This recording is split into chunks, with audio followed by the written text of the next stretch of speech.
Glenn decided to break up with Jennifer a week ago. They fought all the time because Jennifer was always jealous of him. In the 6 months that they had been together, Glenn got tired of her, as if he had lived with her for 10 years.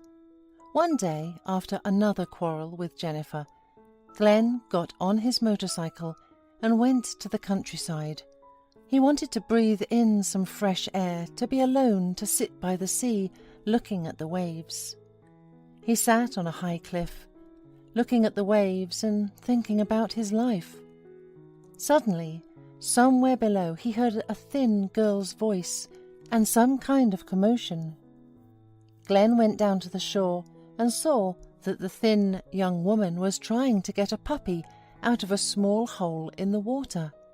It was all wet, dirty, whimpering pitifully, but would not let go. Glenn helped the girl. Her name was Tara, and she often came here because it was her favourite place to read books and get ready for exams. And today she saw this puppy abandoned by someone and wanted to save him. "I'm going to take him for myself. I live with my parents in a house in the next village. We will have such a guardian." The puppy whimpered and hid his face in Tara's palm. The girl smiled at Glenn, and he realized he had fallen under the invisible spell of that smile. "And how did you get here?" he asked, not knowing how to keep up a conversation with this lovely stranger. "On foot." "I'm on my motorcycle. Can I give you a ride home?" Tara smiled again, and after asking if it was convenient, agreed. Soon, Glenn, after saying goodbye to Tara at her house, drove to his place. Now he knew where she lived, and he was sure that they would meet more than once. Glenn parked his motorcycle in front of his house and switched on his phone. There were many calls and messages from Jennifer. Glenn sighed. It couldn't go on like this. He was tired of her endless jealousy and resentment. When he met Jennifer a day later, intending to break up, everything did not go according to plan. Glenn failed to say what he wanted to say.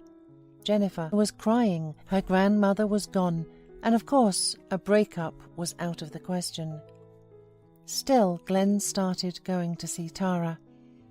They had a good time together, often went out into nature, and especially loved the beach, where they first met. It was there that Glenn proposed to Tara. The girl said yes. She was happy, especially since another life had begun beneath her heart. She didn't say anything to Glenn. She wanted to do it in a more festive atmosphere, to make it a memorable moment in his life. In the evening of the same day, Glenn received a phone call from Jennifer's mother, who told him in tears what had happened. "Glenn, I've always treated you well, but I never thought you would do this to my daughter. She hid from me that she was pregnant, and then I accidentally found out that you had another woman." Jennifer got really hysterical. She lost the baby, and it turned out that now she probably won't have any more children. "Do you understand? Never. Jennifer is in the hospital. She's very sick, and you don't answer her calls." Glenn went to the hospital. Jennifer, swollen with tears, greeted him with reproaches. "Why did you come? Go to her. Go. I'm not keeping you." But when he turned to leave, she grabbed his hand. "No, no, forgive me. Stay. If you leave me and go to her, I will not survive." And Glenn stayed. He stayed with Jennifer. He felt guilty before her, because it was because of him that she had lost her child. Because of him she wouldn't be able to be a mother. So he had to share her grief with her. When Glenn met Tara, he honestly confessed everything to her. The girl did not cry, did not reproach or accuse him of anything. She said quietly, looking him in the eye, "You are doing the right thing. If you had done differently, I would have stopped respecting you. Go to her. She needs you. And don't think about me. I'll be leaving soon. Goodbye, Glenn. And I'll keep this as a memory. She rose on her toes, took his face in her hands and kissed him with a long, tender kiss. And then she left. She didn't admit to him that she was expecting a baby. She knew that now it would be unnecessary and painful for him. And Tara was more afraid of hurting him than anything else in the world. For the first time in his life, Glenn, a grown and strong guy, was crying and not holding back his tears. He stood alone on his and Tara's beach, and only the sea saw his grief. 12 years had passed. Glenn and Jennifer were married, but their marriage could not be called happy. Jennifer's quarrelsome and contentious character became more and more apparent with each passing year. She constantly found a reason for a scandal. She broke down over nothing, could throw a tantrum in the street, on a visit, just among people. In doing so, she always blamed Glenn for ruining her life. Glenn did not know that she could have children, and what her mother once told him was nothing more than a desire to keep her daughter's fiancé. A mature, wise woman, she had it all figured out. She warned Jennifer and told her how she should behave.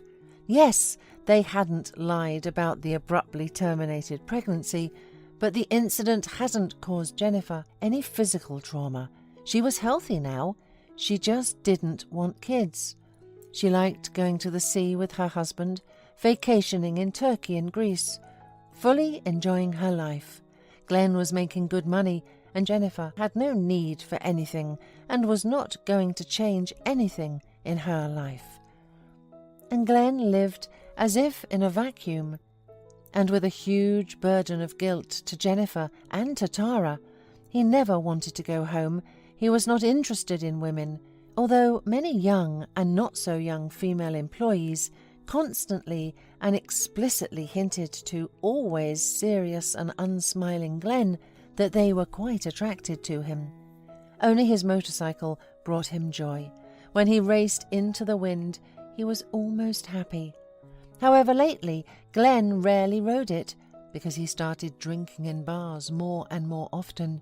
Drunk, he would come home and fall asleep on the couch without undressing. In the morning, he listened to Jennifer with a frown, and in the evening, it was all over again. Jennifer, realizing that this could go on indefinitely, screamed and, as usual, accused him of ruining her youth. Glenn did not know that his wife had been dating his own business partner for almost 4 months. Glenn himself had lost interest in her long ago and could no longer remember the last time they had been close. One morning he saw his wife's pale face. She was clearly not feeling well. "What's the matter with you?" he asked anxiously. "I don't know. I'm dizzy and nauseous a lot. I must have been poisoned." Suddenly, Jennifer, staggering, fainted. Glenn called an ambulance and with difficulty brought his wife to her senses. The paramedic made a quick examination and immediately suggested that it was pregnancy. Glenn could not believe his ears, but although Jennifer protested, he insisted on visiting a doctor. The pregnancy was confirmed. When Glenn heard this, he laughed out loud. The doctor thought the father-to-be was thrilled, but Glenn laughed because he couldn't cry any more. He had cried only once in his life, there by the sea, when he broke up with Tara because of Jennifer, who turned out to have lied to him all his life. They had divorced. Now his ex-wife was no longer bothering him, and his life slowly began to get better. Glenn forgot about drinking. Now he was free and began to ride his motorcycle more and more often, remembering his youth. One day, as he rode up to his favourite beach, something crunched in the front tyre and Glenn flew over the handlebars and fell. Severe pain pierced his leg. It didn't seem to be fractured, but dislocated, that was for sure. He saw a boy hurrying toward him from the beach, pulling on his shirt as he went. "What's wrong? Are you all right? Do you need help?" "Give me your hand and help me up," Glenn replied, grimacing in pain. The boy put his shoulder up and Glenn trying not to put too much pressure on it, got up somehow. His knee was swelling up before his eyes. The boy shook his head. "You need to see a doctor. I'll make a quick run to the village. Our house is on the outskirts. I'll get someone to help right away." Glenn wanted to stop the boy, but he had already run for help. Glenn had a strange feeling as if he'd already seen this boy somewhere. 2 minutes later, a car pulled up to him. There was a stranger at the wheel and a boy sitting next to him. "Well, Lloyd," the driver said to the boy, "can you push the motorcycle all the way back to your house? Tell your mother I asked for it, and I'll take the injured man to the emergency room. Don't worry, nothing will happen to your motorcycle." Glenn thanked the boy and went with the man. Only 2 weeks later, he was able to return for his motorcycle. He brought some fruit and sweets, not knowing what kind of family would meet him. He had no trouble finding the right house. There was a motorcycle in the yard, carefully wrapped in a tarp. Glenn's heart thumped. He recognized the house. At that time, Lloyd looked out the window and shouted into the back of the house, "Mom!" and came out on the threshold to meet his guest. A smiling woman, with her hands dusted with flour, followed him out. Suddenly she cried out and began to sink to the floor slowly. It was Tara. Glenn, dropping the bags, rushed to her, kissed her hands, ignoring the fact that he was getting dirty in the flour, kissed her cheeks, hugged her, cried and laughed at the same time. She too was crying and laughing. Lloyd, not understanding anything, looked at them. 6 months passed. Glenn and Tara were married. Lloyd quickly became friends with his father and often went out of town with him to learn how to ride a motorcycle. His passion for bikes was passed down to him from Glenn by blood. Dear friends, I hope you enjoyed this story. It's never too late to wise up, and it's never too late to change your fate. Hola, suscríbete a Historias Vitales para no perderte nuevas historias. Mi esposa había estado trabajando en su proyecto especial durante 4 meses ahora. No era su proyecto personal, pero ella era la persona principal y responsable de su éxito. El proyecto estaba diseñado para salvar a su empresa, Bixler Enterprises. Los últimos 4 meses habían sido difíciles porque se vio obligada a trabajar duro. Era importante tanto para ella como para la empresa. Había una buena posibilidad de que Bixler Enterprises quebrara si el proyecto no se completaba. Sara tenía una licenciatura de Albrecht y un MBA de Wharton. Era la más inteligente de la familia. Yo empecé a trabajar como mecánico de autos justo después de la secundaria y después de 21 años seguía siendo mecánico de autos. No me importaba porque me gustaba el trabajo y pagaba bien. Era suficiente para pagar la universidad de Sara y criar a 2 hijos. No vivíamos lujosamente, pero estábamos bien. Los niños ya se habían mudado, y las cosas iban bastante bien con nuestros ingresos. Sara quedó embarazada 3 meses después de casarnos a la edad de 18 años. Durante los primeros años de nuestro matrimonio, vivimos con mis padres. Ellos tenían una gran casa vacía ya que 4 de mis hermanos se habían mudado. Eso significaba que teníamos una niñera mientras Sara completaba sus primeros años de universidad. Debido a 2 embarazos, la carrera de 4 años le llevó 6 años completarla.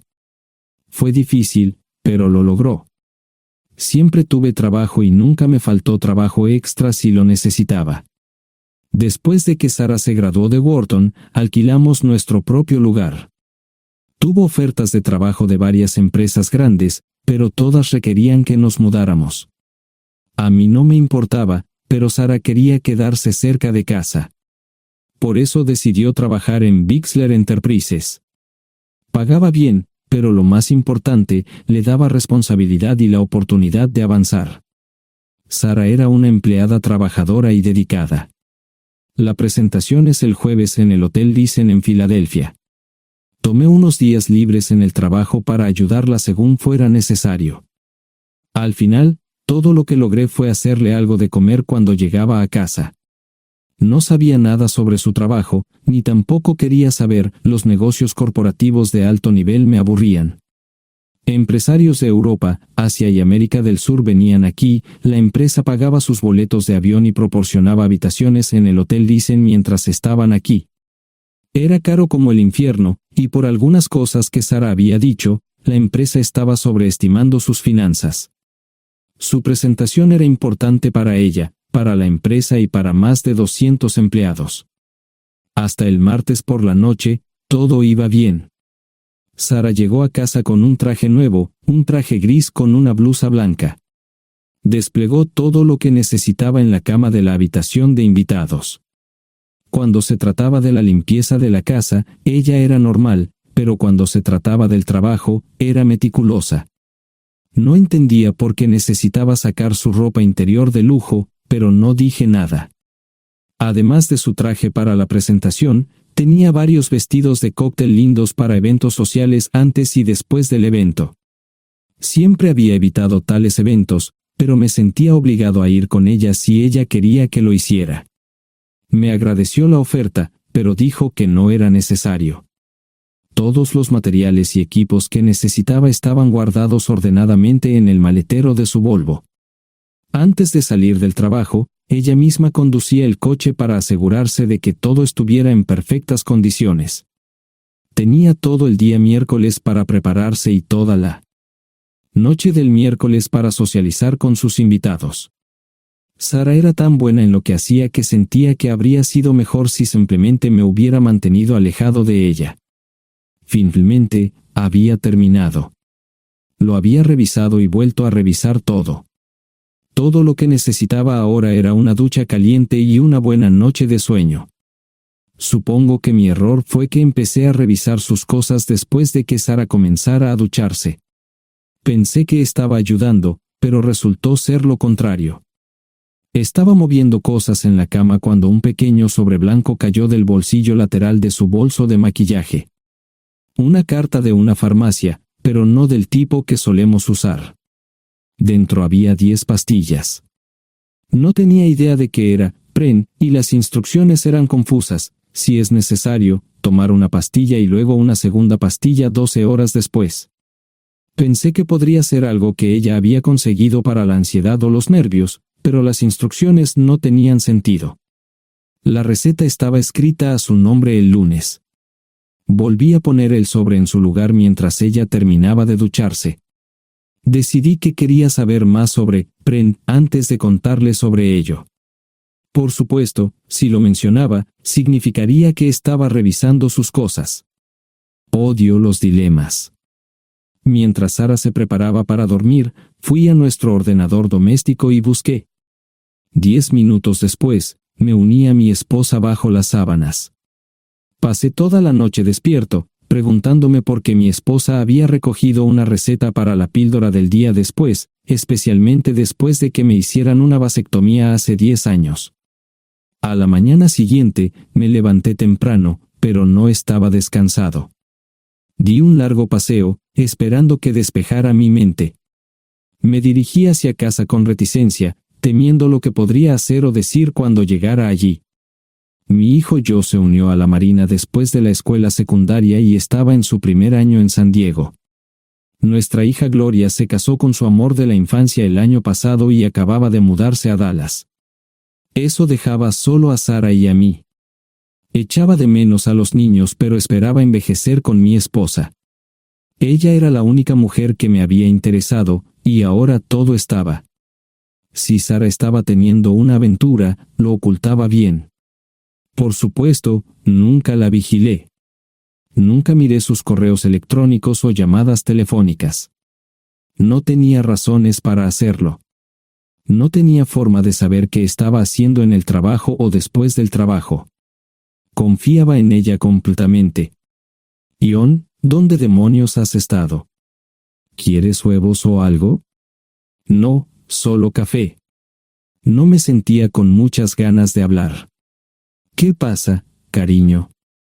Solo son 3 días. Puedes venir si quieres, pero te aburrirás como una ostra. No, realmente no quiero ir, pero odio dejarte sola. Me preocupo cuando no estás aquí. Es muy dulce, querido, pero estará bien. No voy a salir del hotel en todo este tiempo. Pasaré la mayor parte del día asegurándome de que la sala de conferencias esté lista, y esta noche tendré una agradable charla con nuestros posibles clientes. Mañana, probablemente ni siquiera tendré la oportunidad de ir al baño. Llegaré a casa lo más temprano posible el viernes. Te prometo un gran fin de semana si sabes a lo que me refiero. Todo eso suena bien, pero no puedes culparme por preocuparme. Soy un mecánico de autos, y tengo una esposa hermosa y exitosa. A veces tengo la sensación de que estás menos interesada en mejorar nuestra situación familiar que en avanzar en tu carrera. Detente, maldita sea, Ion. Siempre he respetado lo que haces para ganarte la vida y nunca he insinuado lo contrario. Criaste a 2 grandes niños y me pusiste a través de la universidad. Eres un gran esposo, un gran padre y un buen proveedor, y nunca olvides eso. Terminé mi café mientras ella recogía la mesa. ¿Quieres que te llame? No, no es una buena idea. Tendré el móvil apagado, y voy a apagar el teléfono de la habitación por la noche para poder dormir. Te llamaré siempre que pueda.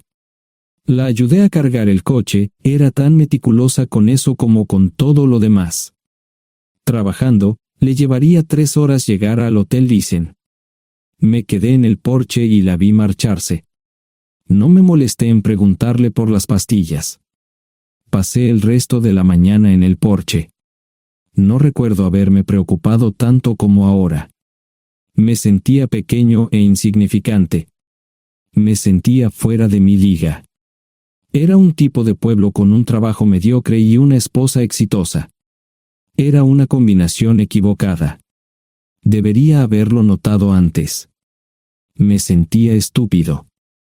El mejor traje que tenía era una chaqueta azul y un par de pantalones. Al menos tenía algunas corbatas, aunque tenían 10 años de antigüedad. Acababa de terminar de vestirme cuando sonó el teléfono fijo.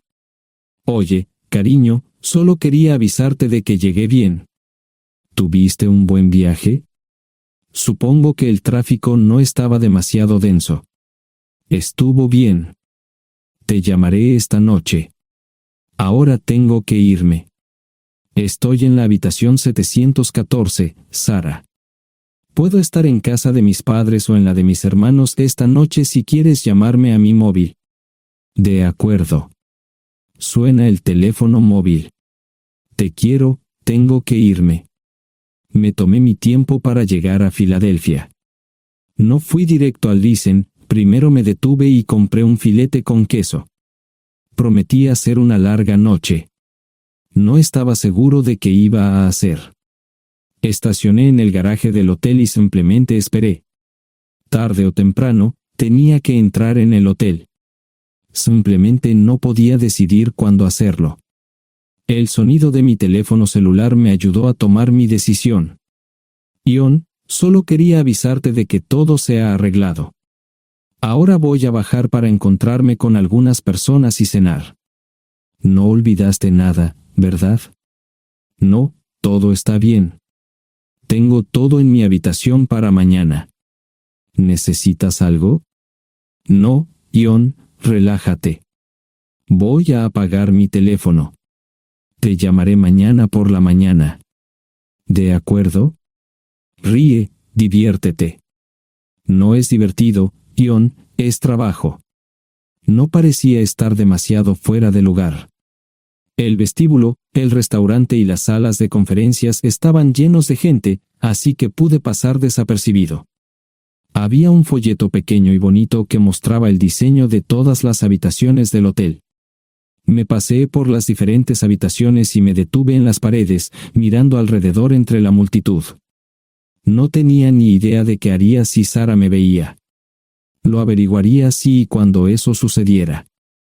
Encontré un tablero de eventos que enumeraba todas las habitaciones que estaban siendo utilizadas por los diversos grupos. Bixler Enterprises no tenía habitaciones disponibles para el miércoles por la noche. Esto me pareció interesante.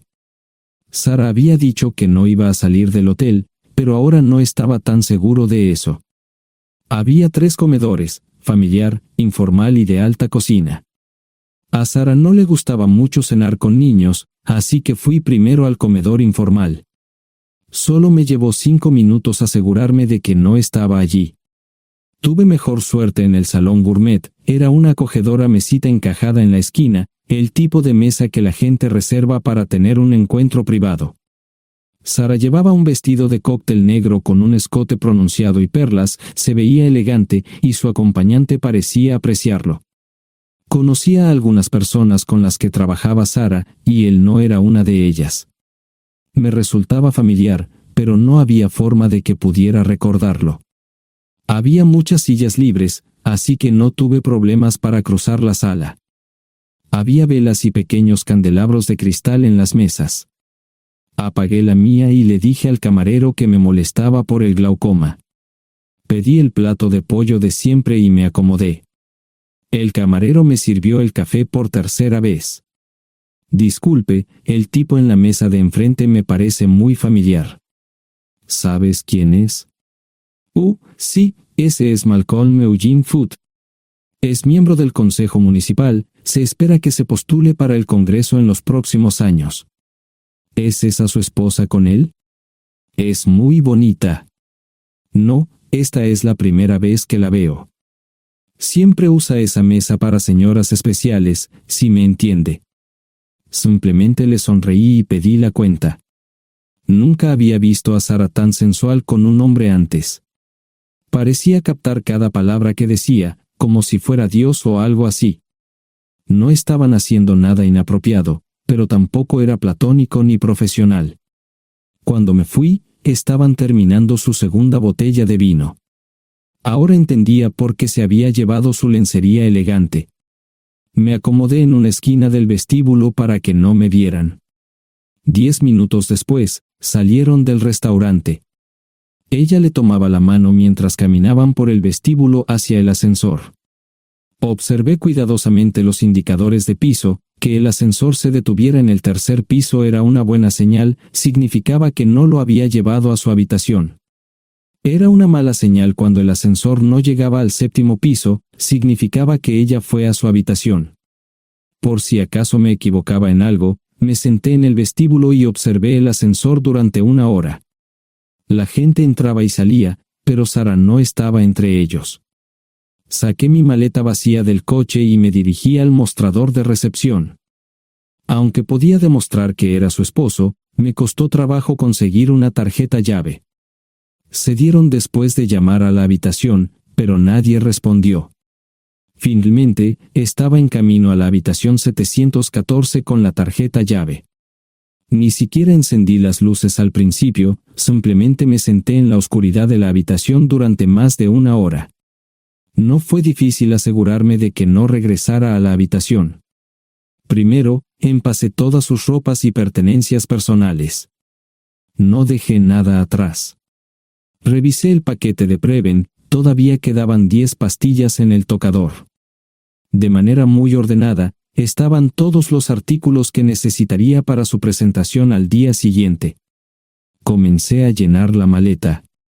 Había 24 carpetas promocionales especialmente encuadernadas y otras 20 carpetas regulares, todas ellas fueron a la maleta.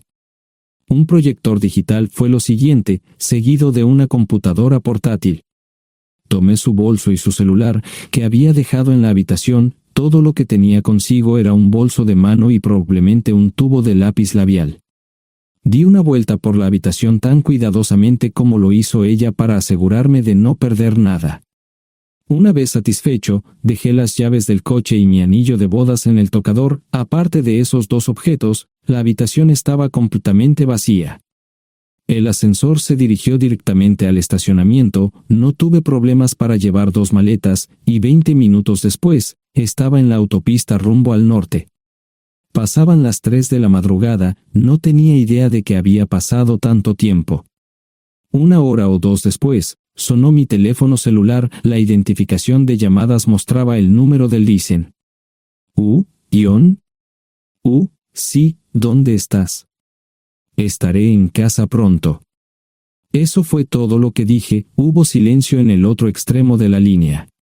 Los vendedores tienen un viejo dicho: el primero que habla pierde. Pareció una eternidad antes de que ella hablara. Ion, lo siento. No preguntó nada y simplemente colgó. Apagué mi teléfono. Era obvio que había regresado a su habitación. Más tarde ese día, tenía que dar una presentación que salvaría a su empresa y le daría un ascenso. Metí las maletas en el desván del garaje. Sara nunca iba allí y nunca pensó en buscar algo allí. Por supuesto, en este punto, estoy bastante seguro de que no importaba. Primero, recogí todas mis ropas y pertenencias personales. La mayoría de los hombres tienen sus propias herramientas, generalmente es un requisito para el trabajo. Pasé por la tienda, cargué las mías en el Subaru y recogí mi último cheque de pago. Para entonces, los bancos ya estaban abiertos, no tuve que hacer ninguna manipulación financiera complicada. Simplemente retiré todo el dinero de mis cuentas. Almorcé en Hagerstown, Maryland. Tenía suficiente dinero para vivir durante unos años, pero sabía que estaría buscando trabajo muy pronto. Sara y yo éramos parecidos en eso de que a ambos nos encantaba trabajar. La voy a extrañar. Pasé un par de horas en las cuevas del Luray y alquilé una habitación cerca de Whitewell. No tenía idea de qué iba a hacer. Era sábado, y me encontré sentado en el acuario de Chattanooga, observando la naturaleza que nunca había visto antes. Pasé unas horas simplemente relajándome y decidí que era un buen lugar para estar. Compré un pase anual para el acuario y, para la hora de la cena, tenía un lugar donde quedarme. Era un remolque móvil en el parque, pero estaba amueblado y era económico. No necesitaba mucho. La primera cosa que haría el lunes por la mañana sería conseguir un trabajo. Un buen hombre de mantenimiento siempre puede conseguir un trabajo, especialmente si está dispuesto a trabajar duro. Podría permanecer discreto hasta que fuera el momento de renovar mi licencia de conducir o las etiquetas del coche. Me preocuparé por eso cuando llegue el momento. El domingo por la tarde, llamé a Gloria. Me sentí obligado a informarle sobre lo que estaba sucediendo, pero Sara ya se lo había contado. Fue bastante franca con Gloria sobre lo que había pasado. Dijo que había engañado, que la sorprendí, que me fui y que ella perdió su trabajo. Me sentí mal porque ella perdió su trabajo, pero ese era el precio que tenía que pagar.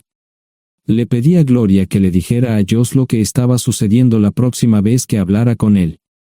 También le dije que la llamaría aproximadamente una vez al mes para verificar cómo iban las cosas. No le dije dónde estaba. Para el mediodía del día siguiente, tenía un trabajo. En realidad, estaba a poca distancia del parque de remolques, con el Waffle House a mitad de camino. ¿Qué más podría querer un hombre? No sé cómo manejaron el papeleo, pero me estaban pagando $20 por hora sin hacer preguntas. Estaba feliz, y ellos también. Ni siquiera tendría que tocar el dinero que traje conmigo. Unos 2 meses después, Gloria me informó que Sara se había mudado de la casa y estaba viviendo con sus padres. Gloria no sabía nada más, pero estaba feliz de que estuviera estable y le estuviera yendo bien. Josh me llamó desde San Diego solo para informarme que iba a hacer un crucero. Era técnico en aviónica en un portaaviones. Intentó explicar qué hacía exactamente, pero estaba más allá de mi comprensión. Nunca supe mucho sobre cosas técnicas. Ambos tuvieron cuidado de no decir nada malo sobre su madre. Aprecié eso. Después de eso, todo siguió como siempre. Comencé a hablar con Gloria al menos semanalmente. Josh y yo comenzamos a enviar correos electrónicos regularmente. Gloria hablaba regularmente con Sara, pero decía muy poco sobre lo que estaba haciendo o dónde estaba. Nunca presenté la solicitud de divorcio, y parece que Sara tampoco lo hizo. Tengo una licencia de conducir de Tennessee y las etiquetas en el Subaru. Comencé a frecuentar un bar local un par de veces al mes y tuve encuentros casuales. 2 mujeres se alternaban como mis compañeras nocturnas regulares. No buscaban compromisos, y yo tampoco. Parecía funcionar bien para todos nosotros. La vida era buena. Eso fue hace mucho tiempo, y gradualmente olvidé a Sara. Con el tiempo, el Subaru comenzó a darme problemas, había olvidado cuánto tiempo había pasado. Tenía más de 200.000 millas. Estaba reflexionando sobre esto con una jarra de cerveza un día cuando me di cuenta de que habían pasado casi 5 años desde que me fui de casa. Mantuve un contacto cercano con ambos hijos. Gloria ya tenía 2 hijos propios en este momento y quería que los visitara. Josh casi se casó con una mujer tailandesa, pero en el último momento, se negó. Por lo general, trabajaba 6 días a la semana y usaba el domingo para recuperarme del sábado por la noche. No había ninguna buena razón para que alguien llamara a la puerta de mi remolque a las 6 de la mañana de un viernes. Su grosería fue recompensada por un hombre medio desnudo abriendo la puerta. Los calzoncillos del día son repugnantes, y la dama en la puerta, juzgando por la expresión en su rostro, estuvo de acuerdo conmigo. Ella apartó la mirada, pero su compañero no parecía impresionado. Norm habría usado pantalones, pero en un momento como este, los invitados me molestaron. Estamos buscando a John Terrell. No los conozco. Me llamo David Simmons, y esta es mi esposa Mara. Tenemos un problema y esperamos que nos puedas ayudar. Lo siento mucho, no trabajo a altas horas de la noche. Si necesitan algo relacionado con su auto, tendrán que ir a la tienda. Esto provocó varias miradas en blanco y finalmente una respuesta. No tiene nada que ver con tu trabajo, es más un problema personal. ¿Podemos entrar? El interior del remolque lucía desordenado, rara vez tenía invitados, así que rara vez lo limpiaba. Incluso mis novias insistían en que fuéramos a su lugar. Hagan como en su casa, déjenme ponerme los pantalones enseguida. Al entrar en el dormitorio, dejé la puerta abierta solo para mostrarles lo hospitalario que soy. También me puse una camisa. ¿Les gustaría tomar café? Solo tomará unos 10 minutos. Aparté algunas cosas del sofá para que pudieran sentarse. No hubo respuesta a la pregunta del café. Tenemos una hija adoptiva de 4 años y otra de 2 que necesita un trasplante de médula ósea, y esperamos que nos puedas ayudar. Estamos dispuestos a pagarte si es necesario. ¿Con mi médula ósea? No, queremos usarla y estamos dispuestos a compensarte por cualquier inconveniente. Creo que quieren comprarla. Estaba actuando como un listillo, y de repente me di cuenta de ello. Estas personas eran serias, tenían un problema real y estaban buscando ayuda. Lo siento mucho, no quise interrumpir. Por favor, continúen. Nuestra mejor oportunidad de encontrar un donante es un familiar cercano. Eres nuestra mejor esperanza. Mira esto. No quiero ser un grosero, pero creo que se equivocaron de persona. ¿Cuándo nació su hija? Cumplirá 5 años en julio.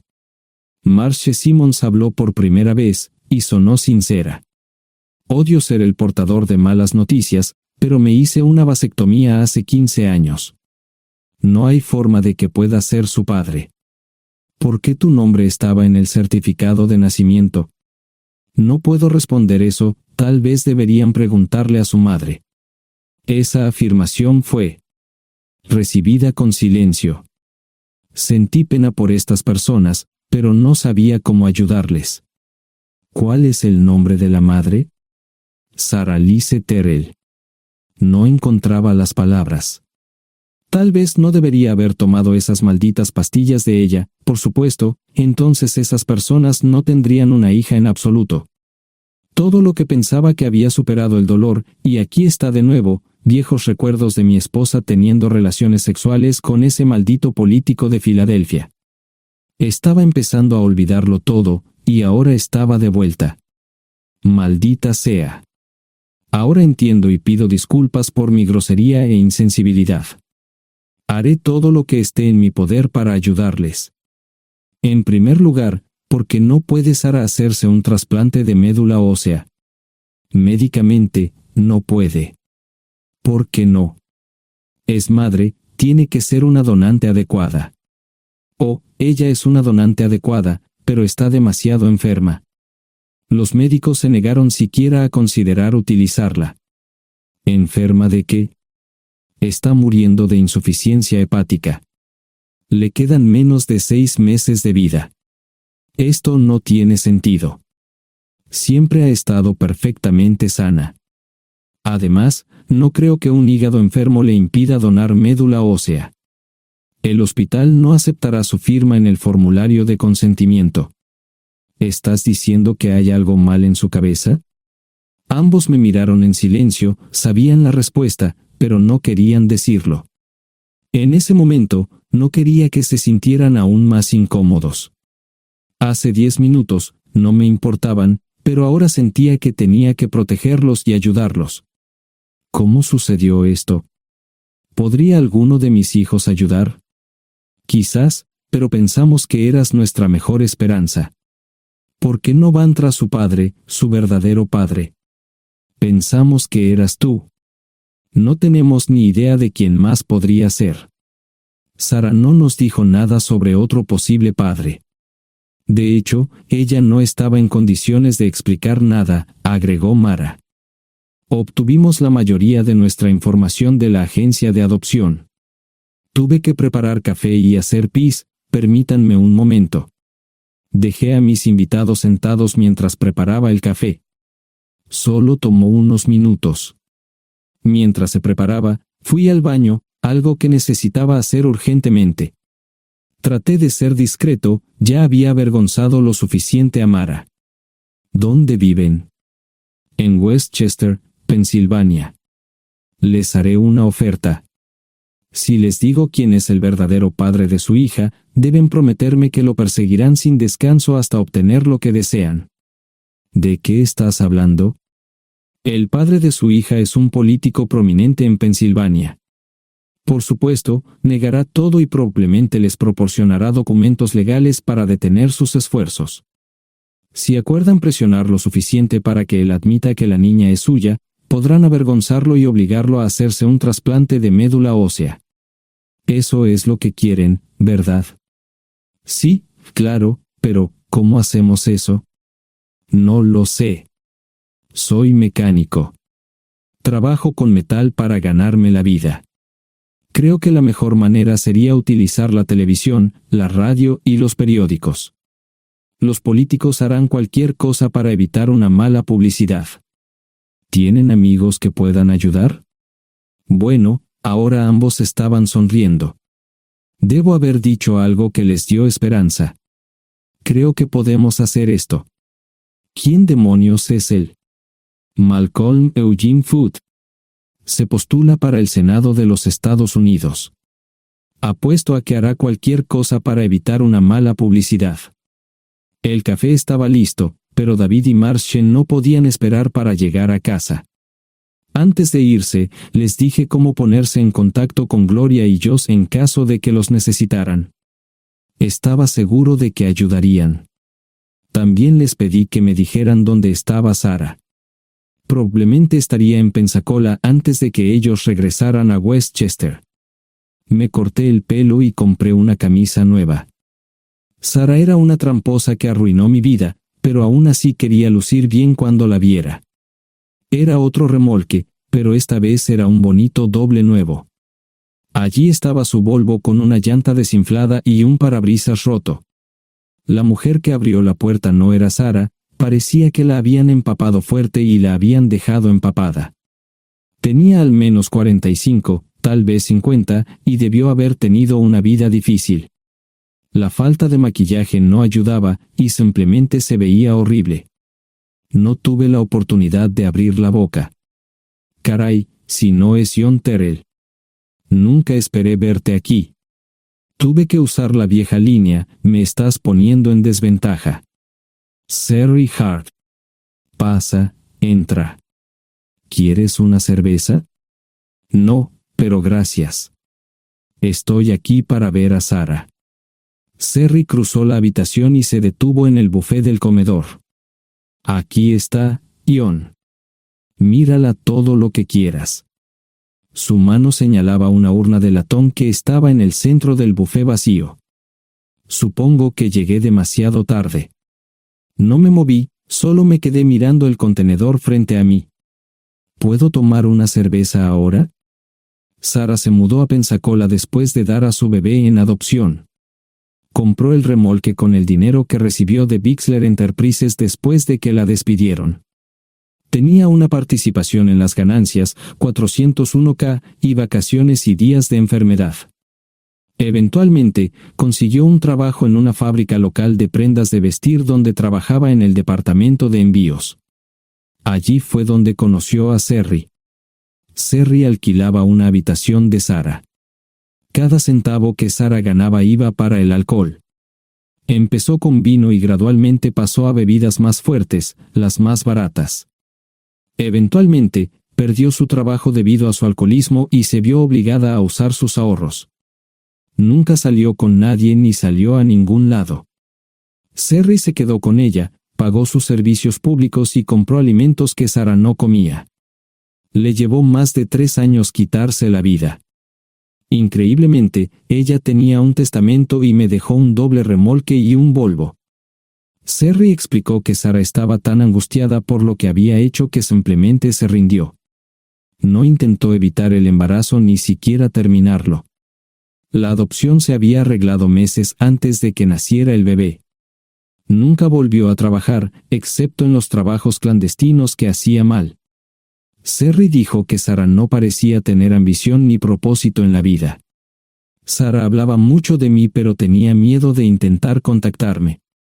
Gloria le dio mi número, pero nunca me llamó. Era como si su aventura de una noche la hubiera lastimado más a ella que a mí. Estuve allí durante 2 semanas y luego vendí el remolque de Serry por $1 y obtuve $3,000 por el Volvo.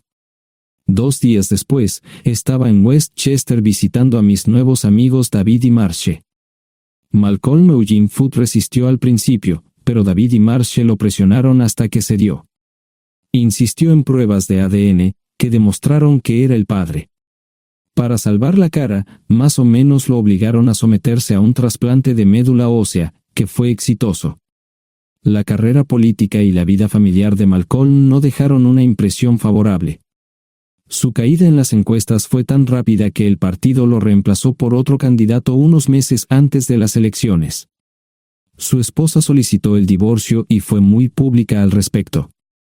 Sara y yo estamos viajando ahora a Dallas para ver a Gloria y a mis nietos. No sé cuánto tiempo mantendré a Sara conmigo, probablemente hasta que tenga a alguien.